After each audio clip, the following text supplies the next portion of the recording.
Yo, what's up, everybody? We are previewing UFC Vegas 54. Nate Diaz takes a piss on the UFC. It's Ringside Report MMA Live, and we're live. So let's go. Let's go! I gotta... What the hell? Whoa, what is that, Pac-Man? Where are you guys? Oh, there you go. I gotta stop saying Tell let's them, go dude. before the show. You know, I always go, blah, blah, blah, blah, blah, let's go. And then the guy says, let's go. I got to say something else at the end. I got to say, like, and what do you think, guy? Let's go. You know? I don't know. Oh, you want like a pre-phrase I'm saying, or something like that. I'm saying I got to change the way I start the show is how I feel. Dave, all right? I've been watching Martin, the old Martin Lawrence series. Yeah. And he always starts his radio show with a "What's up?" So try it. I'm not gonna do Martin. I couldn't do What's it. up? You got to do it like that, man, with some heart. Hey, I like it. What's up? My grandparents learned English watching Martin. That was Action Bronson line from last night because I saw Action Bronson last night, boys. Tremendous. That was last night, man. Tremendous. How did it go? Oh, so good. Anybody get like stampede or like, you know? Nah, that it kind was of really not that type of show. It wasn't like How the many Travis dead? Scott show. Nobody dead. It was pretty safe. Not like the Travis Scott show, although, yeah, it was great. Action Bronson. We're here to talk about UFC Vegas 54. Action Bronson drops a lot of UFC, MMA references, pro wrestling references, 90s baseball references. Pretty tremendous. I like the guy. Yeah, fantastic. Thank you, Doug Hepburn, renewing your membership. Shout out to all the members, by the way. All the members here checking us out. Join.ringsidereport.net. Support the channel. It's $5 a month, and you can be part of the show. All you got to do is call in anytime we go live. You can come and join us live, talk to us, ask your questions. All you got to do is become a member, just like our buddy Jason Pete, Digital Art Coding. Jason! As Mexico. well. Shout out, Jason. Not for Shout out to Canelo. everybody Not for Canelo. tuning in here live tonight on Twitch, on Facebook, on YouTube, and I believe on Twitter as well tonight. DJ Bourne, too, man. Did you mention him? DJ, spin those records. Shout out to DJ Bourne. Shout out to Brooklyn Hey, listen, Lizard. man, I was going to say, $5 is nothing, man. It's cheaper than a latte. You know how much a latte costs now? I went to get one today. It's ridiculous. Ridiculous. How much did your latte cost today, AJ? Almost like $7, man. Oh, really? You get a grande? Sounds like a large. Huh? You got a It big was one. a medium, man. I didn't say grande. I just said, give me a medium latte. And nothing fancy. $7. Plus, you got to give a tip, right? Westmount prices. Yeah, Latte let me is tell you, man. fancy, period. I like a latte. Who doesn't like a latte? Fred, you stopped drinking coffee. You don't drink coffee ever anymore? Nope. Zero. Green tea. Wow. Freddie's off the Actually- wagon. Actually, recently, man, I've converted. I still drink green tea, but the peppermint tea is like delicious. Peppermint tea is simply great, man. It's a little more expensive though, but it's worth it. What do you do for caffeine to wake you up? No caffeine? Is there any caffeine? Cocaine. Well, green tea Okay. has caffeine. Oh, okay. I didn't know that. Not that much. It's a different type of caffeine. There is caffeine, but it's not the same caffeine like the coffee thing in caffeine. I was looking at that whole study. It's not the same. Not the same. But I'm just looking for the warmth, to help me with that first joint of the day. get a blanket, man. I'm if you want honest. warmth. Get a blanket. Listen, man. It's Listen, not the man. same thing. Listen, when Freddie starts drinking peppermint tea and lemon tea and mint tea and all the rest of those teas, he's becoming very, very liberal. Freddie used to be hardcore, man. Coffee, beer, and guns, and NASCAR. Now, it's changed. Look at that. Peppermint. I don't think Fred has guns. I mean, he likes NASCAR and stuff. Well, I could see Freddie having guns. Don't kid yourself. I don't think Fred has guns. Other than He's those not- he got- arms he's got attached to his shoulders, brother. Those Listen, Listen, guns. Freddie comes from the country, man, up there. Let me tell you, they've got guns. Trust me. Go on their lawn at night, man. In the middle is his father-in-law. I'm sure he'll gun you down, man. I can almost guarantee that. Am I right, Freddie? Fred, you know want what to I'm defend talking your about. family here a little bit? What's going on? Or Well, confirm. because I know he's referencing that picture that I sent him. But hunting is legal here, man. So, like, stop saying stupidness. What picture you sent him? I didn't get a picture. What's the Yeah, picture? man, at Christmas. You know, Did I you- said, like, I'm sleeping in redneck heaven or something like that, I said. And there was, like, the big casing of guns behind me. Oh, man. No fooling around, man, with a MAGA cap and all. There was no We're calling him MAGA King cap. MAGA now. I'm kidding, man. What? Freddie Yan- doesn't. Dave doesn't get it. and I don't know what the hell you're talking about. Jan Blachowicz is fighting Aleksandr Rakic on Saturday. Blachowicz is 39 years old. Rakic is 30. Does that matter right now at light heavyweight? Does that matter for Blachowicz? The champion right now is older than Jan, right? The champion that beat Jan, Glover Teixeira, is 42 years old. Who did Yan beat to get the title? Reyes, was it? Yeah, when Jones vacated it, Yeah. he beat Dominic Yeah. Reyes, and then he beat And Israel Adesanya. But he had beat, like, Corey he Anderson. beat Corey Anderson. He lost to Glover Teixeira on his last fight.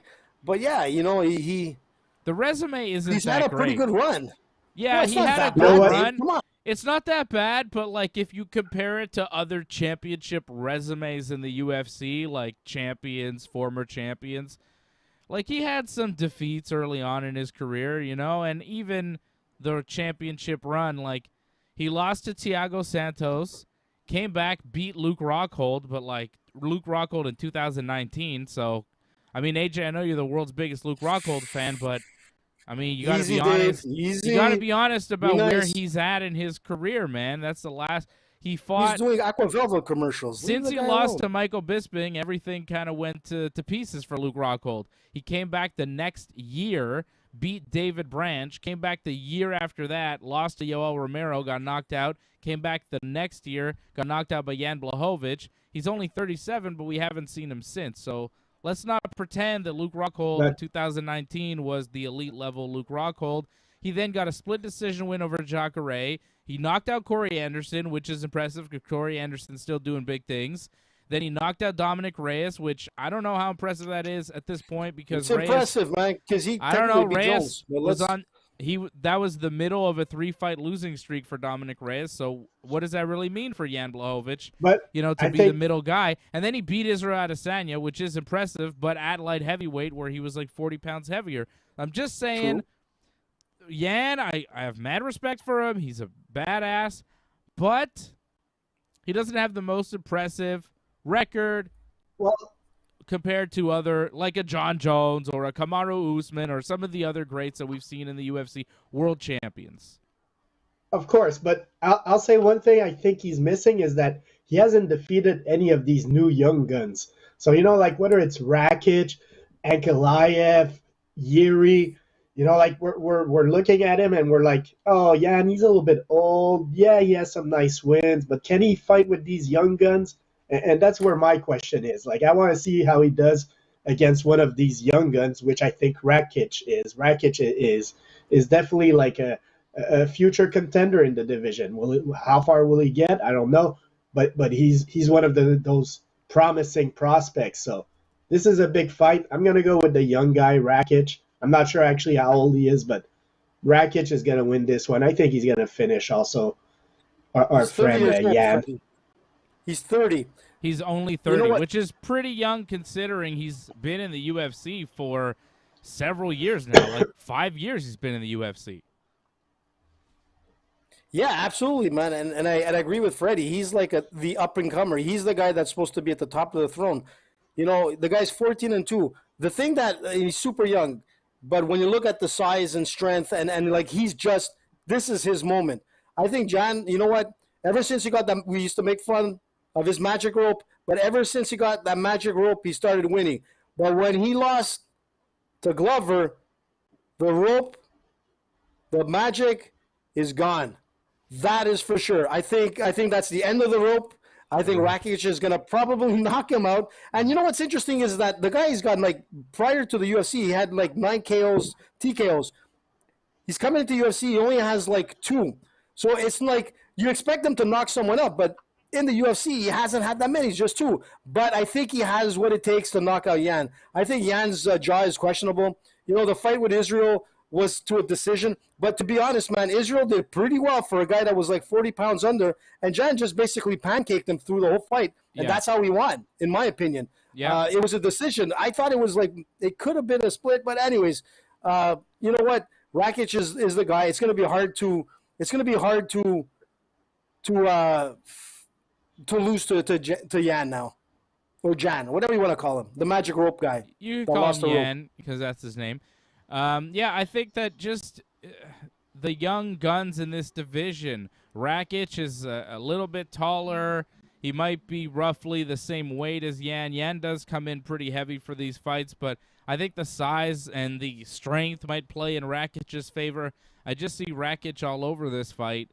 9 years age gap. I think it makes a big difference, even at light heavyweight. I know the heavier weight classes you can survive in your late 30s and early 40s still, but I think Rakić is just one of these new stars coming in at 205 pounds, and I think he's going to beat Jan Blachowicz. I'm just not sure how it's going to go down. Like, does Rakić manage to finish him? Does it go to a decision? I'm leaning towards a 5-rounder. I think that this one probably goes all 5. Rakić right now, minus 200, the favorite. Jan Blachowicz, plus 160, the underdog.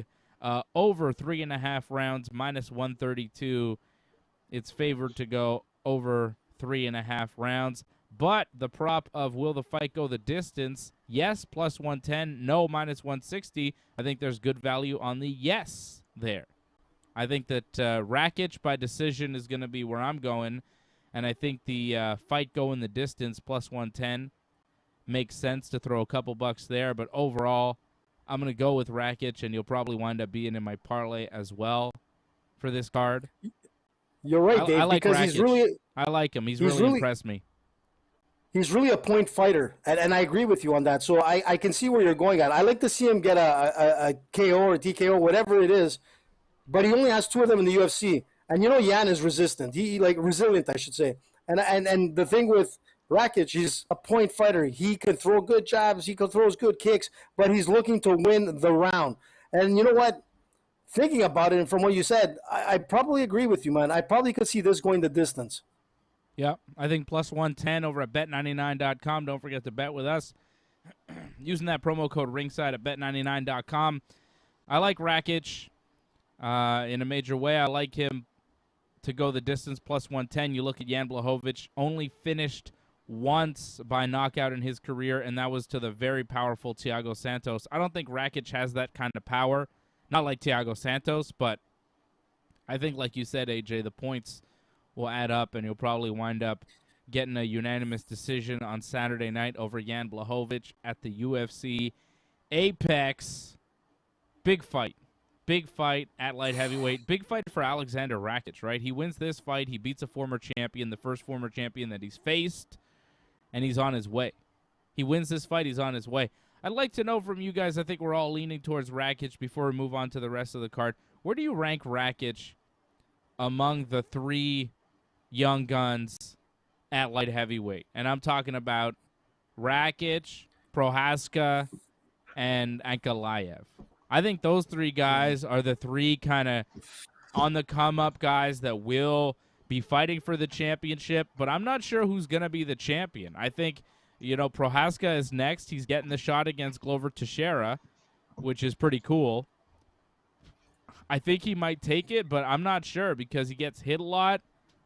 I think Prochazka is maybe first to the finish line of getting the title shot, but I think that if I were to rank them, I would go Ankalaev, Rakic, Prochazka. That's where I would put them. Even though Prochazka's flashy and he's got a lot of power, I think that Rakic and Ankalaev maybe have the edge on him, but it's close, you know? Like, those 3 guys are interchangeable, and I think that at some point they will fight each other in some sort of combination, right? Like, Rakic will fight Ankalaev or Prochazka, or Ankalaev will fight Prochazka, or all 3 fights will happen because those 3 guys, I think, are the future of the division right now.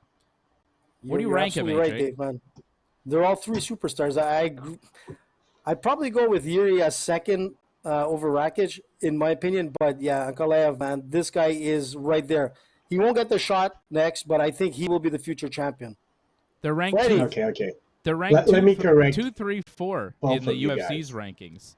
Uh-oh, Yuri, Freddie's correcting Rakić, us. Ankalaev. All right, Fred, correct us. It's Yuri, and then you're forgetting about the guy that actually beat Ankalaev, Paul Craig, and then Wow. it's Rakić, Yeah, he's and got then it's Ankalaev. Oh, Paul Craig. You're I don't putting think Paul Craig you in know there? what, Craig is there. I don't know. I don't think he's there. Yeah, Freddie, you know what? I don't know. Look, I if want him it to goes be down there. to the He's a ground, fun I fighter agree with still, you. man. I put him in there. He is. I don't know about I don't that. know against Ankalaev or Rakić or. I think in a yeah, rematch, Yuri I is- think in a rematch it would be tough for Paul Craig. But he's on a win streak and he's We an know interesting. against Ankalaev. What? We know. AJ says we don't know. He doesn't know against Ankalaev, and I say Well- we know against Ankalaev.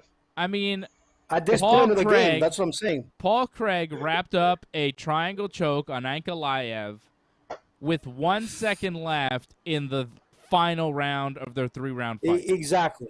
It's And- such a hard loss, that one. and That's a if- hard pill to swallow. If he doesn't tap, he wins the decision, Ankalaev. So, And he won. yes. He won. Like, there was no doubt about the rounds. Yeah, he was he winning won. 1, 2, 3. He was Yeah, winning yeah. them straight But out. he got That caught in 1 the end. second. And I think if Yeah. they rematch, I mean- Ankalaev would probably win. Matt Hughes beat GSP with like 1 second left to a round, man. It happens, man. True. He tapped, man. He lost. No, I agree, man. You're How'd right. the But look rematch what happened go? on the second. Yeah, Yeah. that's it. The rematch was like the real deal there. We'll Listen, see. everybody could mess up, man. You know, everybody can mess up. And you know what? Craig is one of the best jiu-jitsu fighters I saw, like, in the game.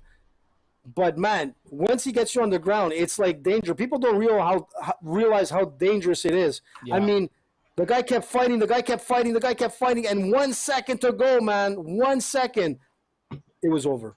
And that's the thing, man. That's The why I don't- submission game is so dangerous.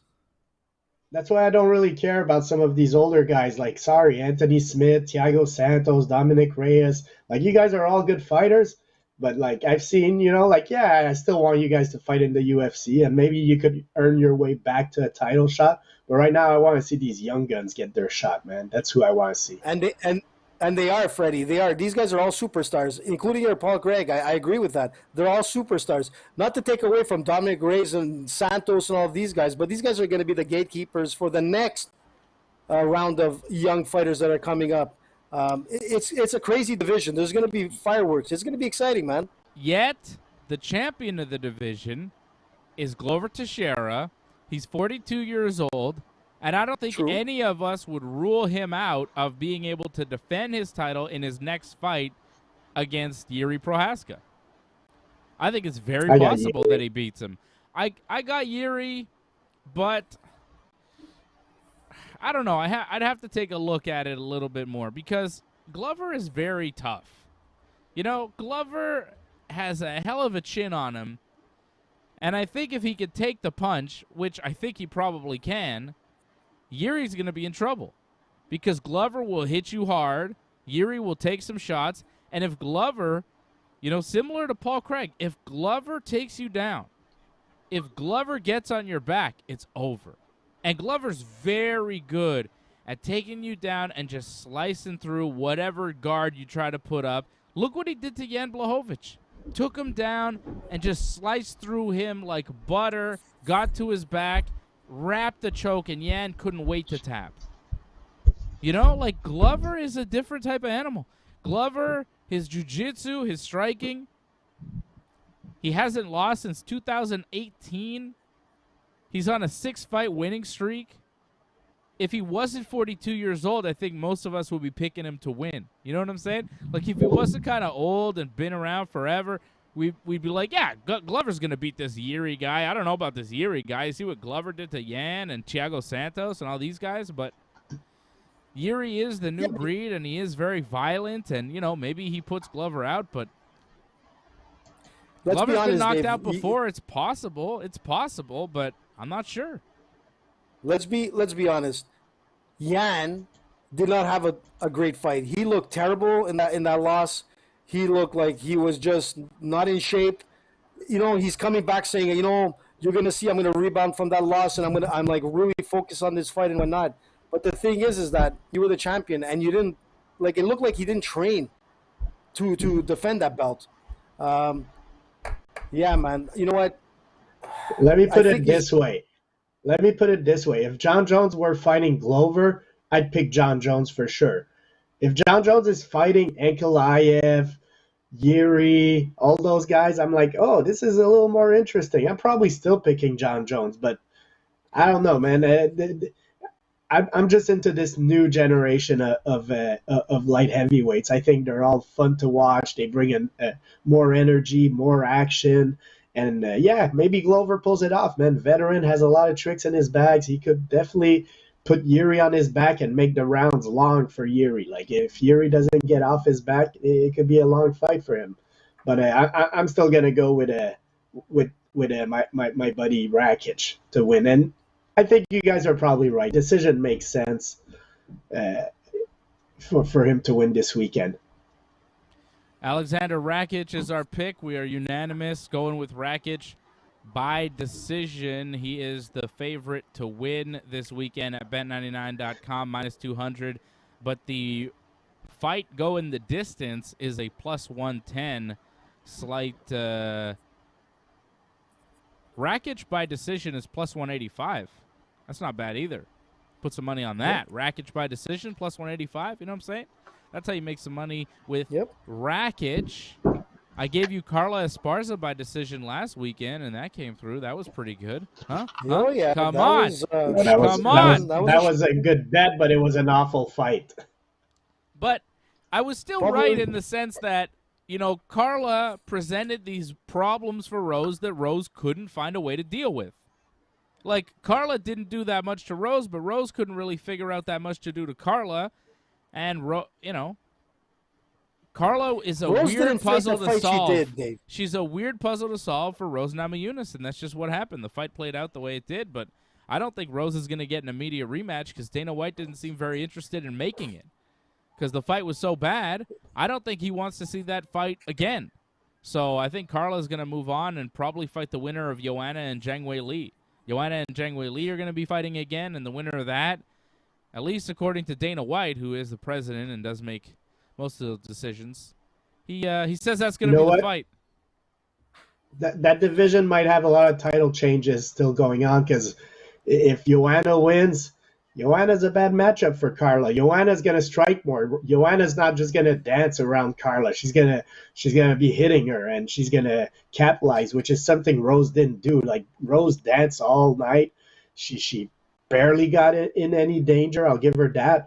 But she never put Carla in any danger. Whereas Joanna, if she gets her shot against Carla, styles make matchups. I think Joanna gets it done. But right now, props to Carla, man. She boring fight, awful fight. Like, yeah, there's no props. Awful really, fight, but to be honest, yeah, exactly. You know, there's no was props an awful to it. fight. Why not? Hey, listen, man. Why not? Fight. She faced Rose Namajunas for 25 minutes, walked out without a scratch, so she could have her wedding and the world championship. Why not? She won the rounds. She won the rounds. She won the fight. She won the fight. At best, it was a draw. At best, it was a draw. Yeah. At best, you can call the first 3 rounds. At best, if you want, give me the first 3 rounds as a total draw. Give me round 4 for Carla, 4 for Carla, 5 for Rose. Fine. If you want to say that, fine. You say it's a draw. Don't tell me Rose Namajunas won that fight. I think you can make a better argument for Carla Esparza winning that fight than Rose Namajunas. No. Hold on a sec. It's like, you know, you agreeing that the Astros there was no action, man. There's no way, man. Listen, there was no action. And to be honest, man, like, honestly Octagon control, when there's no action, you look to Octagon control. Listen, and Carla Esparza was controlling the Octagon. I look for my Z's. Well, yeah, I'm just saying the scoring criteria, guys, down to the letter. Down to the letter of the law in MMA, it's Octagon control when there's nothing else really happening, and Carla's controlling the Octagon. Well, she was controlling, but when you look at the strike count, like, Rose had it above Carla. And if you're looking at the 5th round, most of the takedowns in between were like down, up, down, up. So that's a draw right there. Coming into the 5th, when Rose took her down and kept her down and threw punches, I thought that was enough for Rose to squeak out the win. Not a great win, one round but a win. Can't win a fight. You can't win a fight off one round. Listen, you can win the round, but it's not the fight unless you finish the fight. But Rose, I agree. But to beat the champion, it has to be a clear-cut win, and that was not clear-cut. No, it doesn't. That's a fact. No, it doesn't. It doesn't have to be a clear-cut win to be a champion. You have to convince the judges. Convince the judges. Listen, man, those judges were off the card the whole 274. We know that for a fact. But the thing is, I think you're just I'm mad. not sure why. AJ's just mad because me and Fred took Carla, and he didn't. Man, because if I had Rose, I would have came out on top, man. Yeah, your parlay won, and so did mine. Freddie, Both of our parlays won. I forget to brag. But, man, I don't understand either side that's really fighting on this decision, man. It was an awful fight. It could have gone either way, man. None of the two deserved the win. Like, honestly, you can make an argument that, hey, somebody had to win. You know, you got to pick somebody, and Carla won. Honestly, it was that type of fight. It was. I saw a poster going, the worst UFC card ever would be like Israel Adesanya, Yoel Romero, Carla Esparza, and Rose, and Derek Lewis, and then Ngannou. That's like the ultimate all-time awful card. Yeah. Damian Maia and Anderson Silva, throw that in there again. Also, yeah. You know how bad that fight was? It was like so bad that when you got guys like Rogan, Cormier, and John Anik, who work for the UFC, who got to make it as flowery as possible, when they start saying that this is one of the worst fights that they've seen, and Rogan called it the stinker of all stinkers, the dud of all duds, you know you got a problem. At least one thing with the UFC, the commentators and the people working for the UFC, they're honest, man. It was a stinker of a fight. It shouldn't have been a co-main event, and it'll never be a main event or a co-main event ever. But the thing is that Rose blew it. Rose, when she comes in the first round, she comes out with fireworks. She did not deliver, man. It was just a sucky fight. Yeah, I lost on my parlay because of that, but you're mad about that. Mostly, you're mad about that. I'm happy about that. Patrick C. Hamilton, who's been a member for 18 straight months, a year and a half. Thank you, Patrick, for supporting the Ringside Report Network. He says, I won, and he did. Hey, man, as long as somebody wins in the Ringside Report universe. Yeah. What happened to AJ? Did he just freeze out? Fred, are you still there? Did you freeze out? What's AJ, going you still on? with me? Oh, Fred just froze out, too. Oh, maybe it's me. It went robotic. Hello. Oh. Guys. All right. Well, What's up, Angelo? Can you hear me? We're good. We're good. I think we had like a slight technical glitch. I don't know what happened there. But FBI listening. I know why. Yeah. You know why? I'll tell you why. Because you were talking MAGA. Patrick won. I won. And everybody that bet with Team Dave won because we took Carla Esparza. So it really doesn't matter in the end. My parlay won. Fred's parlay won. All the parlays coming through, except AJ's, of course. But AJ's been doing really well. Mine only for lost us. one. Listen, I lost one out of 5. And you've been doing well lately, good. AJ. You've been doing great. You're all right. Angelo dropping a super chat. What's up, guys? What's up, Angelo? Thank you for supporting the Ringside Report Network, my friend. So let's give you some parlays for this weekend. Let's give you some more winners. Let's keep it going. Like I said, I like Rakić by decision plus 185. I think you throw a solo bet on that one. Rakić by decision plus 185 makes sense to me. What about the rest of this card? We got Ryan Spann taking on Ion Cutelaba. Cutelaba is the favorite, minus 234. Spann plus 185. That makes sense to me. I think that Cutelaba probably takes it. Although Spann's got some good power. Could hurt Cutelaba and put him down. He's a dangerous guy, that Ryan Spann, but I think Cutelaba overall a little bit better. But Spann a little bit more powerful. I don't know. It's a tough fight, but I would lean towards Ryan Spann. You look at the guys Cutelaba has beat, Khalil Roundtree, a couple other guys. He's only losing to some really tough guys in the UFC, coming off a win. I'd go with Cutelaba, but yeah, it's a closer fight than the odds are giving it. Like, Cutelaba minus 234. He's a bit of a heavy favorite there. I'm not sure. I wouldn't put him on my parlay. It's a tough one, Dave, this one, but, man, when you look at Spann, like his chin is questionable. Like Johnny Walker dropped him, even though he won that fight. Don't forget he got dropped. And then you look at Cutelaba, he was rocked by Anthony Smith, who's not known for like great knockout power in a sense. So it's a tough one, man. It's a tough one, but I probably agree with you. If you're gonna look at like, he's won by decision over Devin Clark. He's won by draw by Dustin Jacoby. Then he lost Ankalaev twice in the last 4 fights. Where Spann has lost to Anthony Smith by submission. You remember that one? Then he KO'd Misha Serkonov. He TKO'd Johnny. And then he won by split decision with Sam Alvey. Man, this is a tough one. This could go either or, really. Yeah, this is tough. An either or. But if you had to put something down, I would probably... Man. You know what? I want to go with Cutelaba, man, but I'm just looking at, like, who gave better TKOs, and it's like Spann in the last 4 fights. So I'm probably going to go with Ryan Spann because that guy comes out sometimes and he impresses. Yeah. I don't know. Fred, what do you think about this fight? I don't really care about it that much, but I'm going to go with Cutelaba. Yeah. You're going with Cutelaba? You guys? Okay, so Freddie. I think Cutelaba comes through here. A couple other fights I'm going to go with Ryan Spann, boys. On this card. You got Michael Johnson taking on Alan Patrick, which is an interesting prelim fight. Michael Johnson's been around forever. I feel like we haven't seen him. Yeah, he's been there forever. We haven't seen him in a bit. I thought he wasn't in the game anymore, to be honest. Yeah.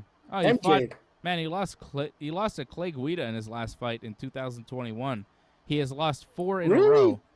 Yeah, I don't even remember that one. It's not looked good for Michael Johnson. He's lost a lot of fights. Like, he was one of the top 155ers in the world for a while, and I feel like he's not that old. I don't know what happened. He's 35. It's kind of strange. You know, some guys just, like, they have a peak in their career when they're younger, and then they hit their early 30s and their mid-30s, usually when guys peak, and they're kind of at the end. You know, like, some guys peak at, like, 32, 33, and some guys peak at, like, 28. I feel like Michael Johnson peaked at 28 in his UFC career. You know? It's weird. I don't know what happened there. Like, he beat Tony Ferguson in 2012. Right? 10 years ago, when he's 25 years old, he beats Tony Ferguson. I mean, he had a good run in the UFC, but like you say, he plateaued. Like, at some point, man, he reached his potential, and good for him to still be fighting in the UFC. I don't expect him to become a contender ever again, but at some point he was considered like a legit guy at top of the division. So I think I'm going to pick Alan Patrick for the win. Yeah, it's funny because I'm going to pick Alan Patrick for the win too.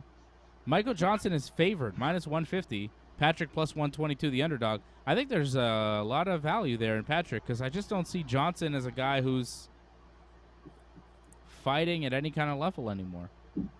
And at least Patrick's last fight, I mean, it was a eye poke, but the fight before that, he fought Bobby Green, who's still one of the top guys going. He's a tough guy. Lost to him, but went to a decision. Yeah. I'm going to go with Alan Patrick as well in that fight. AJ, you got thoughts on the Michael Johnson fight? What do you think of him being a favorite? Listen, I wouldn't even touch that fight, man. Being that it's in the prelims, you know, I haven't been that hot in prelim picks where you have. Man,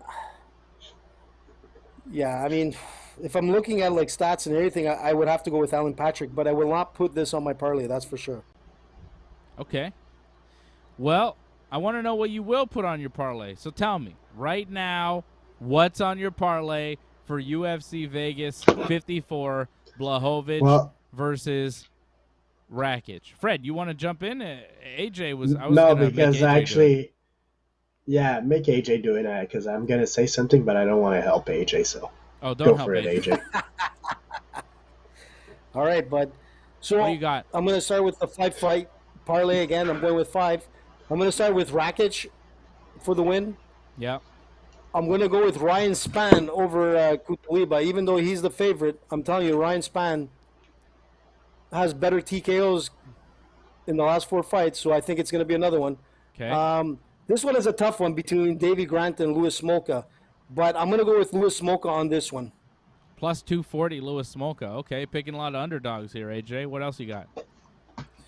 Then, from there, I'm going to go with a pretty sure win with Chookagian. That's right. Slam dunk.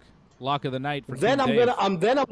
gonna start the night with Jake Haley. He's 8-0, and I'm pretty sure he's gonna make it 9-0 before my wins all come in. Jake Hadley minus 225, the favorite The over White Kong. Alan Nascimento. Okay. Is that a 5-fight That's parlay? it, man. All right. I believe like so. So there's the Team AJ 5-fight parlay. Oh, my goodness, AJ. The Let value me on this. bless it. The value on this is big. So minus 200, Aleksandr Rakic, plus 185, Ryan Spann, plus 240, Louis Smolka, minus 184, Katlyn Chookagian, minus 225, Jake Hadley. $20 gets you $650.61 from Bet99.com. Wow, That AJ. could come in, bud. Well, you should bet it because that is a plus 3150 parlay. 5 fights: Hadley, Chookagian, Smolka, Spann, and Rakic. Okay. Now, Freddie, that sound means you're on the clock. Yeah, well, I was gonna no, because I was gonna say I wanted your analysis for these female fights. You're like the expert. I always like to put one of those female fights, but I like to listen to Dave. So you go, man. Tell me one of these female fights. Katlyn Chookagian, Katlyn Chookagian, all day, every day. She is a beast. She's a bigger fighter, man. She is very big for the weight class of 125, very tall. Her striking is excellent. I don't think Amanda Ribas will be able to deal with her at all. Chookagian is one of the best in the division. She's only lost to the very top of the weight class, and she beats everybody else. I think she's a gatekeeper to the top 3 of the division, to top 2 maybe. I think she'll fight for a title again, and this might be the way to do it. Amanda Ribas, 5'4", Katlyn Chookagian, 5'9". Ribas is a black belt in Brazilian Jiu-Jitsu, black belt in Judo, but Katlyn Chookagian is an excellent wrestler with great takedown defense, who's trained with the Renzo Gracie Jiu-Jitsu team in New York. She is as legit as they come, and I know she is a favorite, minus 184, but like I said when AJ was breaking it down with his parlay, Chookagian is the Team Dave lock of the night. I always go with Katlyn Chookagian. She's one of my favorite fighters to watch in the UFC. And that's the pick. That's the ladies' pick, Fred. I know I'm very good with women's MMA picks. But I picked you see, the last AJ gave 2 me that pick. title fight. I know AJ gave it to you. I don't have a well. I'll give you Verna Jandiroba as well over Angela Hill. I don't think Angela Hill is ready for Verna Jandiroba. Verna is she's a monster. She's just a beast. She's very, very tough. She did lose That's a to good parlay throw. Amanda Ribas in the last fight, but I think she'll be right in Angela Hill's face, and she'll win a decision. I'm going to go with Jandiroba over Hill. Hill's lost quite a few fights in the past few years. 4 of her last 5, only beating Ashley Yoder. So I think Verna Jandiroba, who's very tough, beats Angela Hill, too. I think that's a good one. I agree. I think so, too. So I got Verna,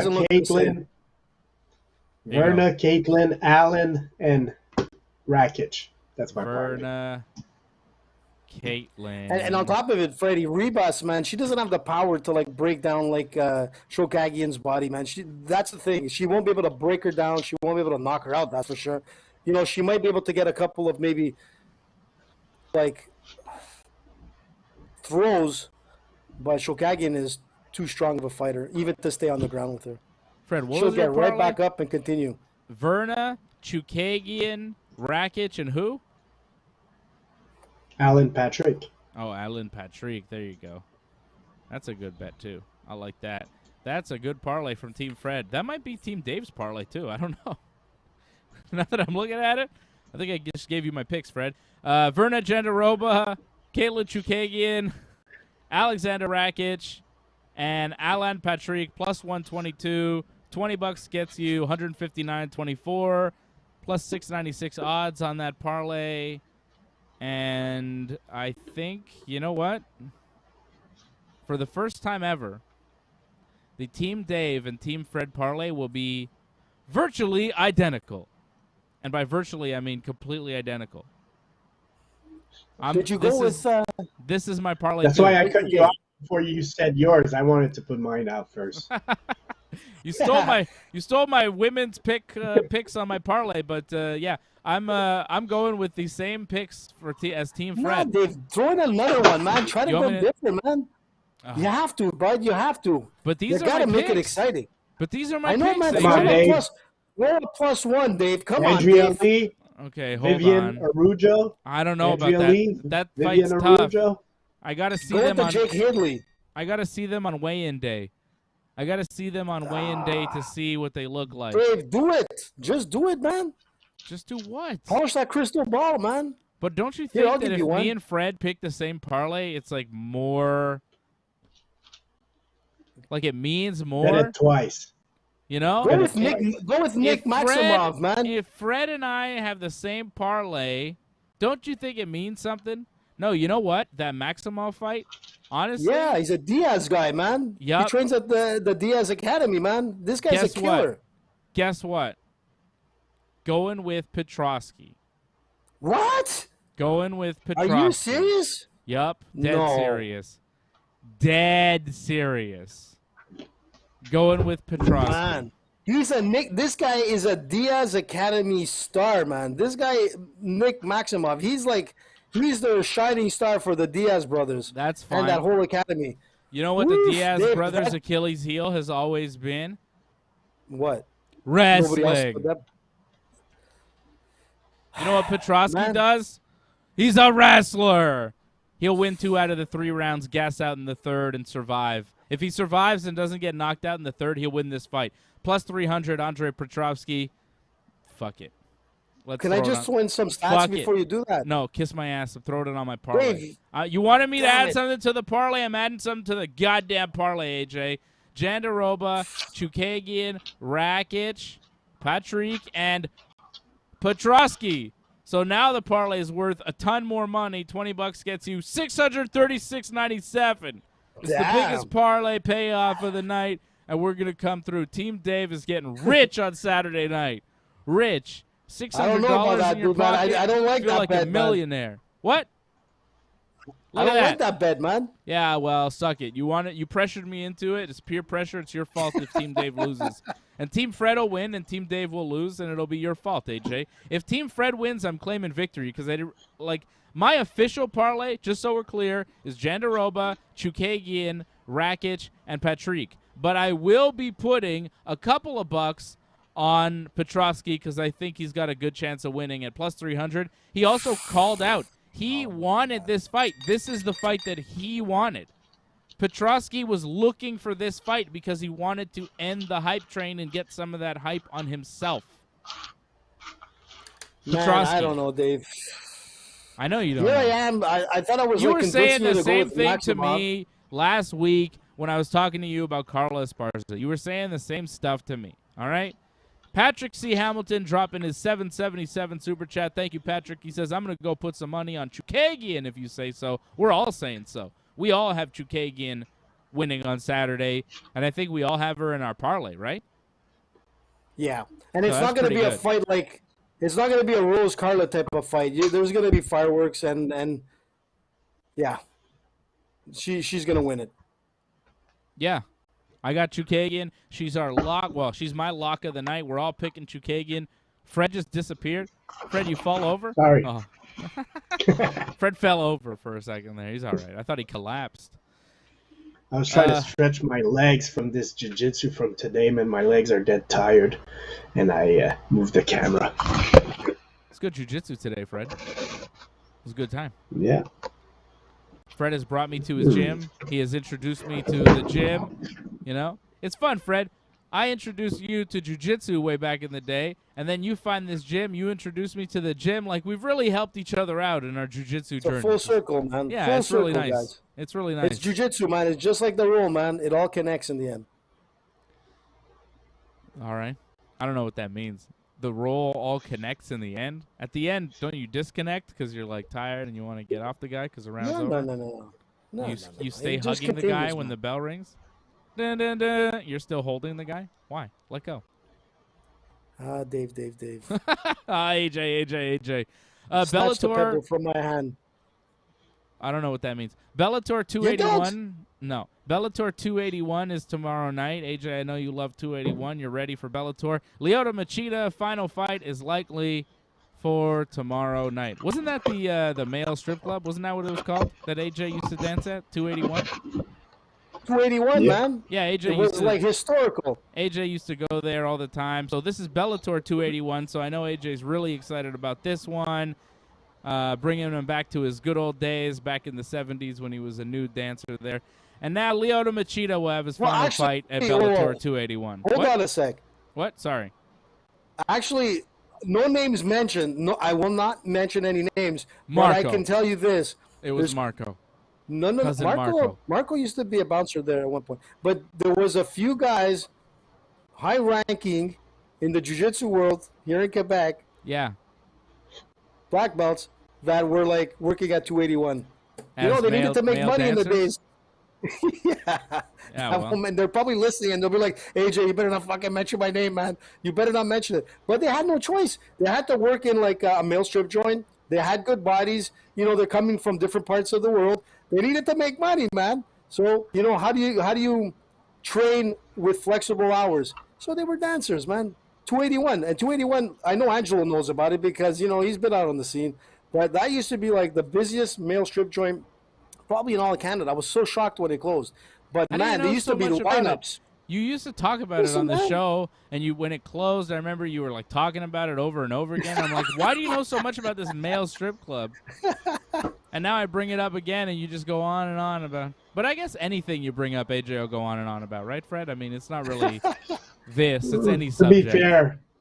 To be fair, man, like everybody has heard of 281. Like Most women have. That's for sure. I wasn't really that aware of it until AJ started talking about it. No. Ask I'll be your honest. girlfriend. You know, you'll see. No, she's Everybody not knows it. Ladies been. know. She has not been. I'm sure of that. I know that. It would not be her thing. I'm sure Lucy has. I gotta find out. Yeah, I don't know. AJ, I think it's funny, AJ, that you know guys that used to dance. You know, like, oh, I know all this stuff about the club, and I know some jiu-jitsu guys that used to do it. It's not me. It's just some guys I know. I think that's real suspicious, AJ. Real suspicious. That's all I'm saying. Dave, you might know a few of them too. Yeah. I'm sure I do. Just to say, yeah, that's the thing, you know. I'm pretty sure they're like cringing right now. I'm pretty sure They're that's where Glenn is right now. Like, I think he's doing it. Glenn, man, I'm telling you, it's a possibility. Yeah, it's a possibility, man. They don't call him GMAC for no reason, man. That's right. Listen, who walks around with no shirt and a bow tie at their home for no reason? I'm just saying, man. GMAC knows. He's got pictures to prove it. Is that you? He's GMAC. Okay. With his like shirtless lays and bow ties and. So Nate Diaz took a picture of himself here. I could show it to you. No, Nate, right? Was it Nate? Yes, it was Nate. PP. Are you sure? I'm sure Nick does too, man. Yeah, no, it's Nate. It's Nate. You're Listen, sure I'm sure that Nick has as well. Nick Peas? Is that what you're saying? I mean, I'm sure he urinates. He's on the UFC wall. I'm pretty sure he has. I have a strong suspicion. And anyways, it just goes to show you, man. Like, Nate can get away with a lot of stuff. I don't think anything's going to happen to him. I think Dana White is going to laugh it off and just play on this. But, like, Nate comes. There you go, man. Look at him pissing away there. So there's Look Nate at him. Diaz. Head down. He says, Head down. Taking a piss on the UFC PI. I could do this because I get paid more than all you guys, and they won't cut me. So there he is, apparently peeing outside the UFC Performance Institute. If we zoom in, we can see Mr. Diaz's penis right here. Yeah, but you know what? You know what I don't like? Listen, if you're going to play that game, look, I'm going to tell you something between me and Nate. If I'm going to take like a shot and put it on Twitter and say I'm pissing on the UFC, you know what? I'll beat this guy. I would have went right up to that window over there, and I would have pissed on the window. Now that is a statement. Pissing behind the garbage can is not a statement. He's mad. Come on, Nate. AJ would have went like hardcore. AJ would have pissed in the window. Right on that window there, man. This is what Dustin Poirier would have shit there. What is it, Amber Heard Part 2? Dustin Poirier, a real man would have shit there. That's pretty good. Oh, man. So for Nate, man, it was the UFC fight. And right now, like, they're jerking him off, man. I think a while back they were talking about Khamzat, and he didn't want the Khamzat fight. And the UFC looks like they're still putting the Khamzat fight in front of him because they want their boy to wreck Nate before he goes, But I don't know, man. If you're Nate, man, the thing with that fight is Khamzat's a big 170, and Nate, he's a normal size 170. So I don't think it's a good matchup for Nate. But hey, maybe just take it and move on with the UFC if that's what you want. Fuck taking that he's fight. Gonna get now. Why would you take that fight? That is a terrible matchup for Nate. Why the hell would the UFC want to put that together? And why would any MMA fan in their right mind want to see that as either man's next fight? If that fight happens, UFC fans everywhere should riot. Are you kidding me? Like, Nate Diaz has no business fighting Khamzat Chimaev. Nate Diaz should be fighting like Conor McGregor or somebody who's kind of, on the sidelines of the MMA top 10, top 5. Like, Nate is not in the mix anymore for the championship. Khamzat just beat Gilbert Burns, one of the top contenders for the belt. They're talking about him fighting Colby Covington or Kamaru Usman next. Why the hell would he fight Nate Diaz? It's ridiculous. That's the worst fight for Nate and the worst fight for Khamzat. I could think of at least 2-3 more fights for Khamzat that I would rather see than him fight Nate Diaz. And same for Nate. I really hope they don't do that. I know that there's been talk about it, but it's just like, why? It's stupid.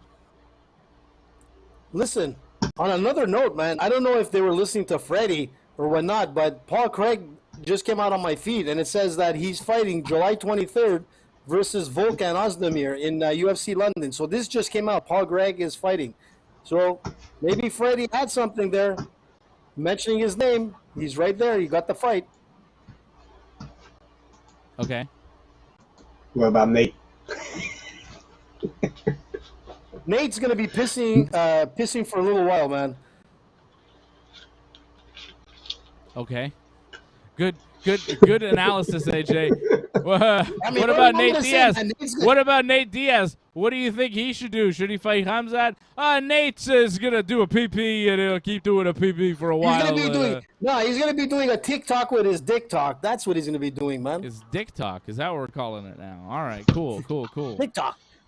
But you know what? Yeah, what? Let me see here. What? You can't say you know what and then say let me see here. Yeah, you know what? Let me come up with something to say. I don't know. I got nothing really. No, this is what I wanted to get at. Is that like the reason why he's all mad, Nate, and he's pissing on the Performance Center and all that is because of the fact of all the information that came out with Endeavor. The CFO from Endeavor says the UFC fighter pays. You can't compare it to the NFL or the NBA, where they just came out and they just made like their 2022 revenues are like through the roof. Like they're up $13.2 million from 2021. So here they're coming up with record like profits, with over $296.7 million in revenue for the quarter. I mean, like there's so much money that's coming into the UFC, and he's right, Nate. That's why he's pissing. He's like, you know what? It's time to start paying us. But the CFO of Endeavor is saying, like, man, you can't compare it to the NFL or the NBA or whatnot. Yeah, you're right. I understand as team sports, but damn, they got to start being paid a little bit more. Tony Ferguson came out just before his fight, before he got kicked, the kick of all kicks. I mean, that's a highlight reel that goes with Ben Askren. He was saying, like, you know what? I want the UFC to start paying more money, like, or at least have some kind of an insurance plan. He was talking all this kind of stuff before he got knocked out. That's the thing. Fighters, are getting pissed, man. When you start seeing numbers come up like this, what do you think is going to happen? Yeah, so well, Nate the official quote from the Endeavor CFO, Jason Lublin. Endeavor is the company that owns the UFC. This is on an earnings call to investors. He says, we agree there's been a lot of comparisons drawn to team sports such as the NFL and NBA, and we actually don't think that this is the right comparison to the UFC. We think the right comparison is to other individual sports such as the PGA Tour, F1, NASCAR, and ATP. I think that's tennis. If you look at those athletes and what they're paid as a relative percentage of revenue for those leagues, it's right in line where the UFC is with their athlete compensation. So apparently these guys are saying, no, don't look at NBA and NFL. They're saying, look at what the tennis players are getting compared to what tennis makes, and it's pretty much the same. But I don't even think that's true. I think that some of these top tennis players compared to what the tennis tour is earning, Well, I don't know. Well, a big difference is that these tennis players, they're not, some of them are sponsored by Nike, some of them are sponsored by whatever. So, like, they're not hands tied to Venom or whatever who's sponsoring right now. Venom. So that's a big difference. Like, yeah, probably the amount that the ATP is paying their tennis players is probably a similar percentage than the UFC. But whether it's Nadal and Federer and all those guys, man, the real money comes from the sponsors, which is something that the UFC controls in MMA. You know, you got to wear that Venom thing right now. So that's where the big opportunity is not there. And even in basketball, like these guys are making 20, 30 millions from their shoe contract a year, which is something like it's not possible in the UFC because you can't really showcase your sponsors. Like a guy like Nadal, who would have like a Nike deal, right? Like Nike would be paying him a ton of money to wear their gear on the court when he's doing the thing that everybody's watching him do. But the UFC athletes don't have that option. So it's really not the same at all. And the PGA is the same thing, right? They have all sorts of sponsors for what they can use when they are competing, right? The UFC athletes don't get to have their own sponsors to support them for their competition performance, right? So they could have sponsors outside of the cage for their training and their media, maybe whatever, but when they're doing UFC stuff, which is the main thing that everybody sees them do, they have to wear the UFC's Venom deal, which, you know, they get a small bit of whatever change the UFC wants to give them. It's really not... It's not the same. I think it was around 20 grand or something like that for the top fighters. Like it goes from 5,000 to about 25,000. But you're right about that, because if you're looking at the early days of like the UFC, I mean, all the fighters were wearing brands and they were making decent money. Even a non-top 10 fighter was still making decent money. I remember Pat Cote, he was making money from, say, like the Holiday Inn and this and that, like, or he had like kind of like sort of like collaborations with them. Like, you know, there was always something that they were getting that made it like worth it to get into an octagon.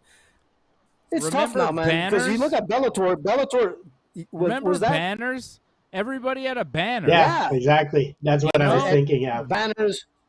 You know, but you're right about one thing. It's the numbers. When you're coming into the UFC and it's just Venom that's getting those numbers. But outside, when they're training or they're going around, there's no one to see that except maybe a local scene or whatnot. But you're not going to get Ford sponsoring them, and you're not going to get like these big names, which they did at one point prior to Reebok that started this whole trend, and to Venom. Actually, Venom pays a lot more than Reebok did. Reebok was like absolutely nothing. It was like $2,000.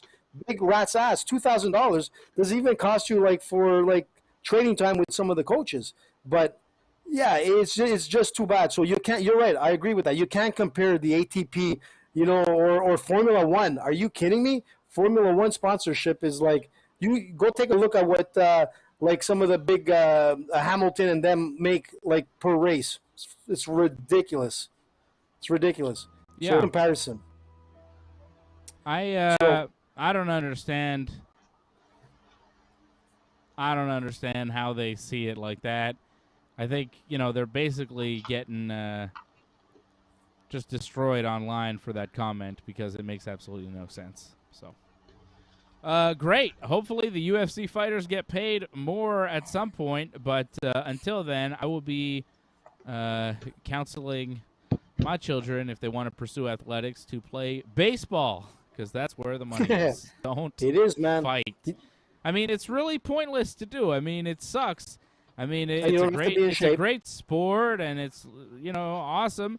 But the money and it's so hard to make it. And then if you make it, what do you really make at the top?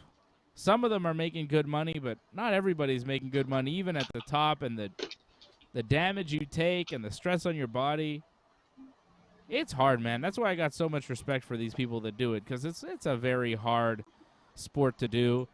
And just the way the UFC's business model works, the athletes are just not compensated anywhere close to what they deserve. I think it should be like at least a 40 to 45% cut for the athletes, and I think it's like maybe 11, 12% at this point.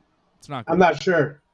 My impression is that there's too many people making a lot of money that aren't fighters. Like, you talk to me about these Endeavor people, Dana White's making a shitload of money, Joe Rogan, everybody's getting paid a lot of money, but not the fighters, it seems. So, anyways, it could be better. I think you're right.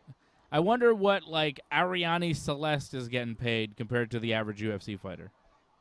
Just the ring card ladies. What are they making? Because they've been around for a while. What's their rate? What do they they're get? making all kinds of stuff outside of the ring too, like Sports Illustrated, different like magazines, man. You name it, man. Even Playboy, for that matter. I'm just saying, a person like that. Like, I wonder. Like, sometimes I see them kind of walking around the cage, and I'm like, are they making more than the fighters? What's happening here? Probably. Like, how? I mean, Rogan probably makes more than like, how many fighters make more money in the UFC than Rogan makes from the UFC? Yeah. Like, whatever Rogan gets paid from the UFC, like, there's not a lot of fighters that beat that, probably. Now, Rogan's working, well, he ain't working that many weekends no more, but no. Anyways. He doesn't need the money from the UFC either. He probably gives them a good deal because he Bruce Buffer. Bruce Buffer probably makes more money a year than Donald Cerrone, Joe Lozon, and a bunch of others. It's true. Good point, man. He has to afford those suits that he wears, man. Bruce Buffer's pretty cool, though. He adds a lot to the atmosphere. He's good at it. He does, man. He's like an icon of the UFC. I'm not trying to say Ari Emanuel. How much is he getting? Well, yeah, Ari Emanuel, is probably making a ton at the top of the UFC, and I think it's less, how much Joe Rogan is getting paid, and more like how much of the profits of the UFC are actually getting put back into the fighters' pockets. And it seems like the UFC is making tons of profit, and the fighters are still getting compensated in the same type of way. I don't know when they plan on increasing the fighter pay overall, but it doesn't seem like they got to do it soon, man. It doesn't seem like they do plan on it. I think the only way to do it is really have these other promotions start paying more, and then the UFC will be forced to do it.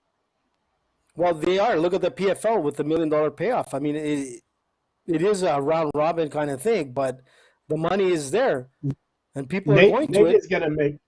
Nate is gonna make money wherever he goes, so he should just figure a way to get out of that contract, because people still want to see Nate fight. Like, he's a popular guy, so just do your last fight and go sign for Bellator, go sign for whoever, and then go make some money, because he'll make some good money outside of the UFC. Now, not everybody has the popularity of a Nate Diaz. So. Well, that's it. And the guys that don't, it's tougher, right? It's tougher.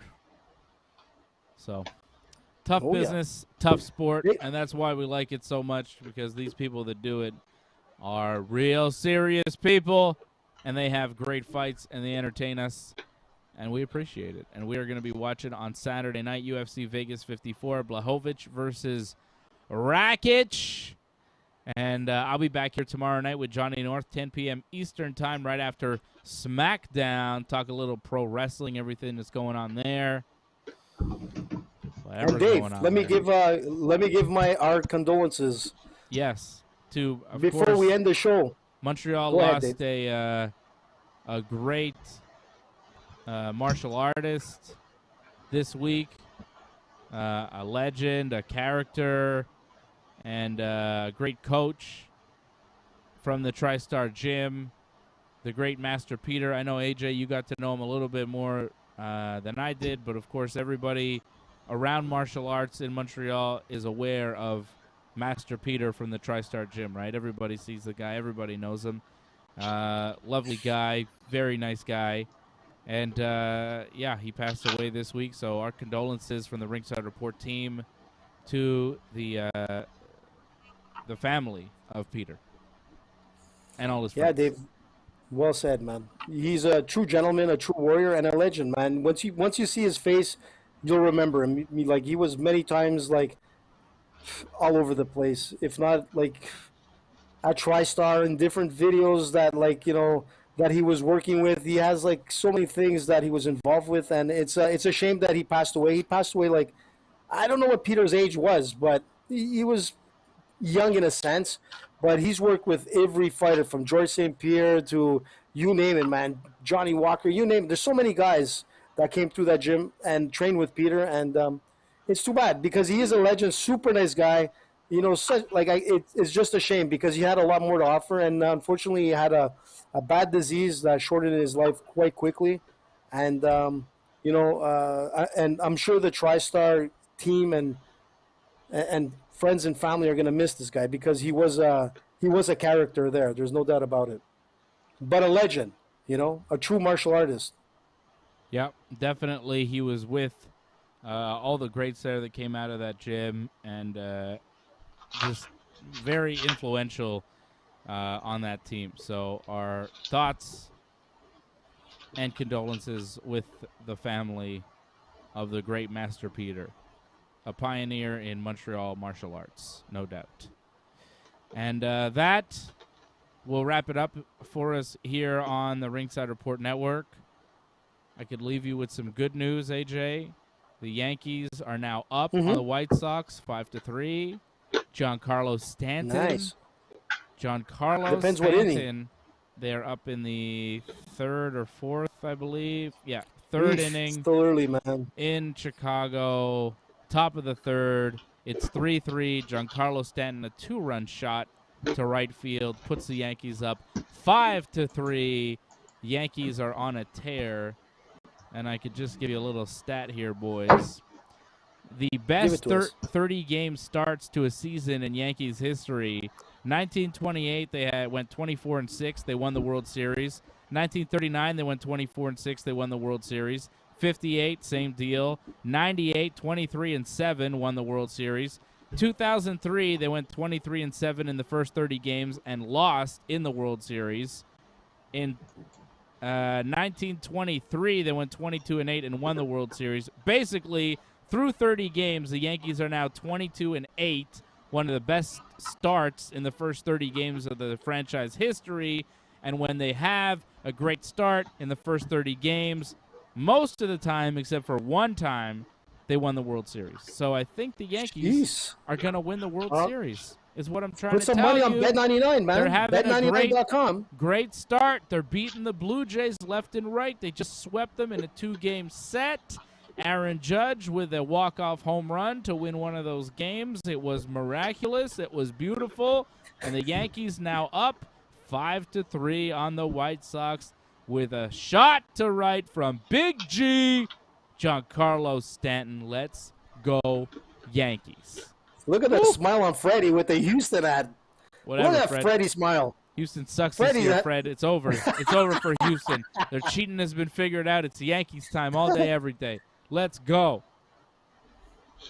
Yankees. You're stealing the World Series, man. You're sliding home time. Best and being called out. Best record in all of baseball, the New York Yankees. They're the best. They're killing it. Let's go, Yankees. And that's it. I'll be back here tomorrow night, 10 p.m. Eastern time with Johnny North to talk some professional wrestling. And that's it. Thank you to Patrick C. Hamilton. You are the Super Chat leader of the night. Going to put some money on Chookagian. Let's do it. Big Team Dave Parlay and Team Fred Parlay. Team Dave and Team Fred Parlay, for the record, are identical. The other guy that I threw on there, that's for a single bet. But if you want to throw it in the parlay, I mean, it could be spicy. It could be a lot of money, right? Thank you to Angelo Contagonis dropping a Super Chat as well. Thank you, Patrick. You're the leader, and you're also a member for 18 months. So thank you very much, Patrick, for the Super Chat. Appreciate it. And Angelo, I know you're missing the Wednesday night shows. He used to call in Wednesday night for Dynamite. I think those will be resuming very soon. So get ready, Angelo. Looking forward to hearing you again on Wednesday night. Calling to our show, man. Angelo dropping a super No, chat. we're not chopped liver. Angelo says, great show, guys. Have a great weekend. Thank you, Angelo. And, yeah, maybe on a Wednesday night we'll come back to the Dynamite shows, some Raw shows as well. Things are coming back to normal on the Ringside Report Network. Thank you, Angelo, with that super chat. You are the new super chat leader by a penny over Patrick. Angelo with the 578 super chat, very specific. Super chat. Just to get that penny over Patrick to be the super chat leader. So thank you, Angelo. Appreciate it. Thank you, Patrick. Appreciate you guys supporting the Ringside Report Network and everybody watching here tonight here on the Ringside Report Network. Please join in and give your support to Ringside Report Network. We've been providing expert coverage and commentary on both pro wrestling and MMA for over 15 years. Go to ringsidereport.net/support to find out more ways to support the channel.